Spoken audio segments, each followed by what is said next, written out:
Bugun 8-aprel soat 7:30 atrofida Toshkent shahri Olmazor tumani Chorsuv bozorining ro'parasidagi do'konlarning birida yong'in kelib chiqdi.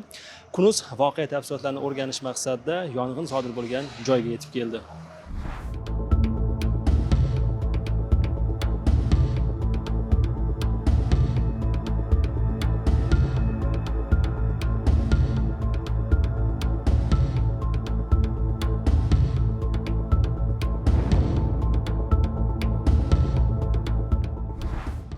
Soat 7:30larda shu yong'inni kesuv bir tutash anaqasi bo'lindi eshikdan kirganimizda. Shuni o'chirish harakat qildi.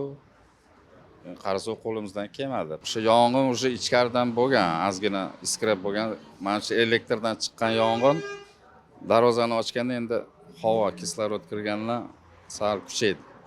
Kuchayib shu bilan kattalashib ketdi yong'in. O'chirib polniy aniq qilishga 1,5 soat vaqt ketdi. Yong'inni birdaniga kuchaydi lekin. Birdaniga kuchaydi. Bir misol 10 minutda pojarnik kelgan bo'lsa 1 soatda polniy o'chirib ketishdi.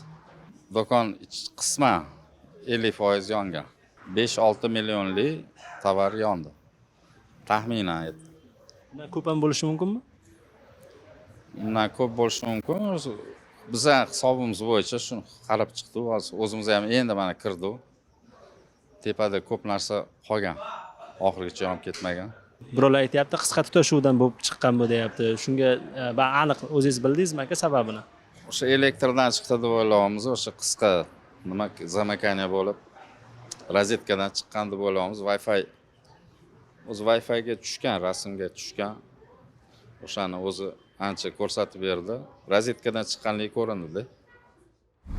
Ma'lumotlarga ko'ra, do'konda beshik, stol, stullar hamda boshqa mahsulotlar sotib kelingan. Holat yuzasidan Toshkent shahar favqulodda vaziyatlar boshqarmasi ham izoh berib, yong'in 10 daqiqada o'chirilganini ma'lum qilgan. Unga qancha ekipaj jalb etilgani haqida aytilmagan. Bundan oldin 2024-yilning 28-iyunida Chorsuv bozoridagi bir nechta do'konlarda katta yong'in yuz bergan edi.